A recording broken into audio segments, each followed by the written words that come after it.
دعا مانگ کر یہ مت کہو کہ اللہ میری دعا کیوں نہیں سن رہا یا کب سنے گا، میری کوئی دعا قبول نہیں ہوتی یا ہو رہی وغیرہ وغیرہ۔ یہ تو شکایت ہے، اور رب سے شکایت نہیں کی جاتی، بلکہ یقین رکھا جاتا ہے کہ وہ سنے گا اور بہترین وقت پر سب عطا فرمائے گا۔ دنیا کی محبت سے رب نہیں ملتا، لیکن رب کی محبت سے دنیا اور جنت دونوں مل جاتی ہیں۔ جس نے سارے جہاں کا نظام سنبھال رکھا ہے، وہ رب تمہیں بھی سنبھال لے گا۔ لوگ تمہیں توڑیں گے، تم ہمت نہ ہارنا، مایوس نہ ہونا، خود کو رب سے جوڑ لینا، باقی لوگوں کو وہ خود دیکھ لے گا۔ زندگی میں چاہے کتنے ہی دکھ ہوں، لیکن امید اور سکون صرف ایک اللہ ہے۔ جس رب نے نصیب میں دعا کا مانگنا لکھا ہے، وہ قبولیت بھی لکھ دے گا۔ تم صرف مانگنا جاری رکھو، باقی رب پر چھوڑ دو۔ دعا کے لیے ہاتھ اٹھنا اور تمہارا مانگنا رب کی توفیق کے بنا ممکن نہیں ہے، تو جس نے مانگنے کی ہمت دی ہے وہ قبول بھی ضرور کرے گا۔ ایک لمحہ لگے گا اور رب نصیب بدل دے گا۔ اس کی قدرت اور مصلحت تمہاری سمجھ سے باہر ہے، تم بس یقین رکھو اور دعا کرتے رہو۔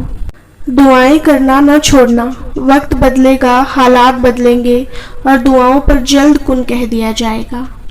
ہو سکتا ہے تمہیں وہی ملنا ہو جو تم شدت سے اپنی دعاؤں میں مانگ رہے ہو، بس بہترین وقت پر پانے کے لیے امید کا دامن پکڑے رکھو۔ دعائیں جتنا وقت لیتی ہے ان کی قبولیت اتنی ہی خوبصورت ہوتی ہے۔ امید مت چھوڑنا، سب اچھا ہوگا۔ انسان سے امید لگانا چھوڑ دو، آدھے دکھ تو یوں ختم ہو جائیں گے اور باقی تمہارے دعاؤں سے رب کر دے گا۔ سننے والے تو بہت ہے عرب، لیکن سمجھنے والا تیرے سوا اور کوئی نہیں۔ اگر تمہاری دعاؤں نے نماز سے تہجد تک کا سفر طے کر لیا ہے تو یقین کر لو قبولیت قریب ہے۔ رب سے مانگ کر رویا نہیں جاتا، اس سے تو رو کر مانگا جاتا ہے۔ اس رب سے نا امید کیسے ہو سکتے جو 70 ماؤں سے زیادہ محبت کرتا ہے؟ نہ چاہتے ہوئے بھی اگر کوئی دعا تمہاری زبان پر آ جاتی ہے تو ہو سکتا ہے وہی تمہارے نصیب میں بھی ہو۔